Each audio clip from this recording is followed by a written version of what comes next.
दूल्हा house complete और perfect wedding collection की हो गई है ग्रैंड ओपनिंग। शादी ब्याह की खरीदी के लिए चले आइए अब हमारे नए प्रतिष्ठान में, जहां आपको मिलेगा कोट सूट, ब्लेजर, शेरवानी के साथ ब्लैकबेरी कंपनी के किफ़ायती जैकेट और सूट ब्लेजर, मान्यवर कंपनी के ब्रांडेड कुर्ता पाजामा, जैकेट, साफा मोजड़ी, dupatta, party wear, Indo western का एक से बढ़कर एक कलेक्शन। हमारा पता है दादाबाड़ी स्कूल के पीछे इतवारी बाजार के पास बालाघाट। संपर्क करें 9425138551।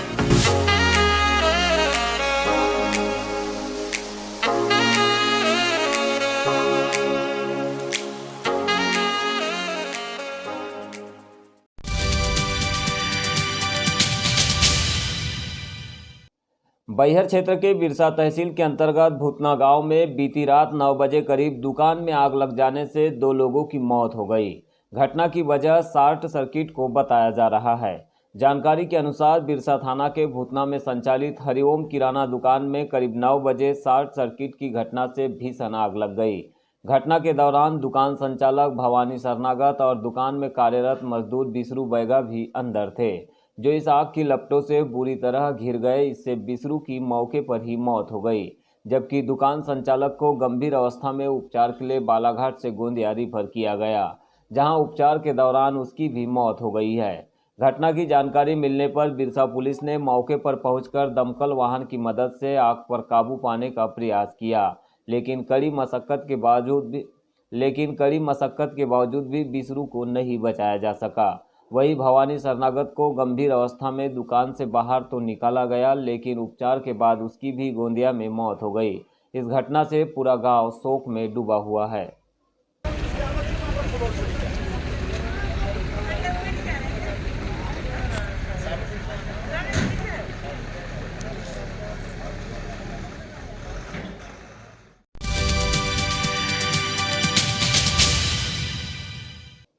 बालाघाट शहर में यातायात के बढ़ते दबाव को कम करने के लिए प्रशासन के द्वारा डेंजर रोड का चौड़ीकरण कार्य शुरू किया गया है। इसके तहत करीब 500 से अधिक छोटे बड़े पेड़ों की कटाई होना है। इसे लेकर पूर्व सांसद कंकर मुजारे ने स्थानीय जनप्रतिनिधियों पर जमकर निशाना साधते हुए एनजीटी के नियमों का मजाक बनाए जाने का आरोप लगाया है। पूर्व सांसद ने आज डेंजर रोड पहुंचकर सड़क चौड़ीकरण कार्य का विरोध किया। साथ ही पत्रकारों से वार्ता करते हुए इसके दुष्परिणामों से जनता को आगाह किया है। उन्होंने कहा है कि इस रोड के बनने से पर्यावरण को नुकसान होगा, वहीं यहां पर होने वाले निर्माण से उन राजनेताओं को फायदा होगा जिनकी जमीनें सड़क के किनारे लगी हुई है। पूरा अवैध हो रहा है निर्माण कार्य। यहाँ पे डेंजर रोड के जो निर्माण कार्य कर रहे हैं बाईपास के नाम पर, पूरा अवैध है। और ये सरकार के लोग जो है खुद ही कानून को नहीं मान रहे हैं, खुद ही वो कानून बनाते हैं, खुद ही कानून को नहीं मान रहे, उसकी अवहेलना कर रहे हैं। ये बहुत ही ख़राब स्थिति है और शिवराज सिंह सरकार को चाहिए कि तुरंत इसको निरस्त कराएं। वो यहाँ से कोई सड़क की आवश्यकता नहीं, यहाँ पे बाईपास यहाँ बन नहीं सकता है। ये एक धरोहर है बालाघाट शहर की, और इस धरोहर को हर हालत में बचाना हम सब नागरिकों का कर्तव्य है और जिम्मेदारी है। और सबको यहाँ पर आना चाहिए, रोड पे खड़ा होना चाहिए। इसमें कोई पार्टी का झंडा या पार्टी का बैनर या पार्टी का नाम नहीं चलेगा। इसमें सिर्फ जनता और एक संघर्ष समिति बना के इसकी लड़ाई को हम लड़ेंगे। और यहाँ से लेके भोपाल तक, दिल्ली तक भी जाएंगे और एनजीटी में भी हम इसको लगाएंगे, इस मामले को। कि कैसे एनजीटी का मतलब जो नियम है उसका उल्लंघन हो रहा है। कितनी दूरी है नदी के एकदम, ये तो वैसे तो एनजीटी का जो नियम है, जो मापदंड है, कम से कम नदी के किनारे से 300 फुट की दूरी के बाद निर्माण होना चाहिए। ये तो 300 फुट कहीं पे भी नहीं है। यहाँ पे 135 है फीट, 80 फीट पे है, 93 फीट पे है, कहीं 75 फीट पे है। ऐसे यहाँ पे दूरी पे नदी किनारे। और ये नदी का जब बाढ़ आती है पूरा रोड डूब जाता है। तो फिर इसको बनाने का फ़ायदा क्या मिल रहा है? ये जो कुछ राजनेता जो है, कुछ विधायक है, मंत्री है, वो लोगों का प्लाट की कीमत बढ़ रही, ज़मीनों की कीमत बढ़ रही, उनको फ़ायदा है। जो राजनीति में जो लोग हैं उनकी संपत्ति की कीमत बढ़ रही है, और इससे मतलब प्रशासन को फ़ायदा होगा, ठेकेदार को फ़ायदा होगा और सरकार को फ़ायदा होगा। लूट करेंगे, जनता की गाड़ी कमाई को बंटवारा करेंगे, बांटेंगे, और कोई फ़ायदा इसमें नहीं है, कहीं से भी नहीं है।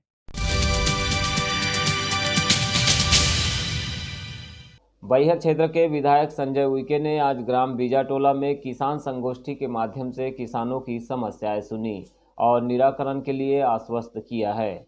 विधायक ने बताया कि क्षेत्र में सभी फसलों का उत्पादन बढ़ा है।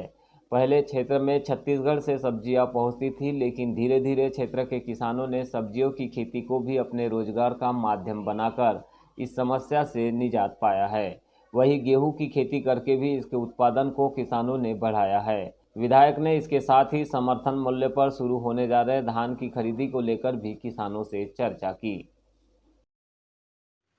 कि जैसे किसान ने धान अपना या गेहूं सोसाइटी में उत्पादन केंद्र पे जब किया तो उसको टैग होता है, उसका नाम लगता है उसमें, वो माल उठ के कहाँ जाता है, गोदाम पे जाता है। जब गोदाम में चला जाता है, गोदामीकरण हो जाता है, तब उसको माना जाएगा उसने सरकार ने ले लिया, तो वहाँ फिर से उनका नापजोक होता है ना। और अगर वहाँ नापजोक में वो कम आया तो वो किसके ऊपर रिकवरी आती है, खरीदी केंद्र प्रभारी के ऊपर आती है। तो इस बार क्या हुआ है कि लगभग सभी खरीदी केंद्र प्रभारी के, मतलब इवन कई जगह तो ऐसा है 9-9 लाख तक की रिकवरी है उसके कारण। तो नियम तो ये है कि जब किसान का टैग हुआ तो जिस किसान का कम होता है उसको उससे कम किया जाएगा, नियम ये है। लेकिन जनरली वो खरीदी केंद्र प्रभारी पे आता है।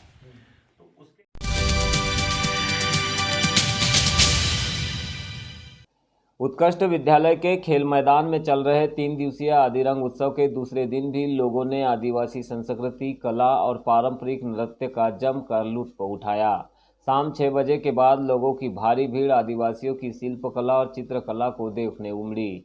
इसके बाद लोगों ने सांस्कृतिक कार्यक्रमों का जमकर आनंद उठाया। इस दौरान जिले के प्रशासनिक अधिकारी भी कार्यक्रम में मौजूद रहे। आदिरंग उत्सव के दूसरे दिन प्रदेश के विभिन्न जिलों से आए जनजातीय समुदाय के कलाकारों ने एक से बढ़कर एक नृत्य की प्रस्तुति दी।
दीपावली पर्व के मद्देनजर बालाघाट कलेक्टर डॉक्टर गिरीश कुमार मिश्रा ने मिट्टी के दिए बेचने वाले ग्रामीणों से किसी भी प्रकार का टैक्स नहीं वसूलने के आदेश जारी किए हैं।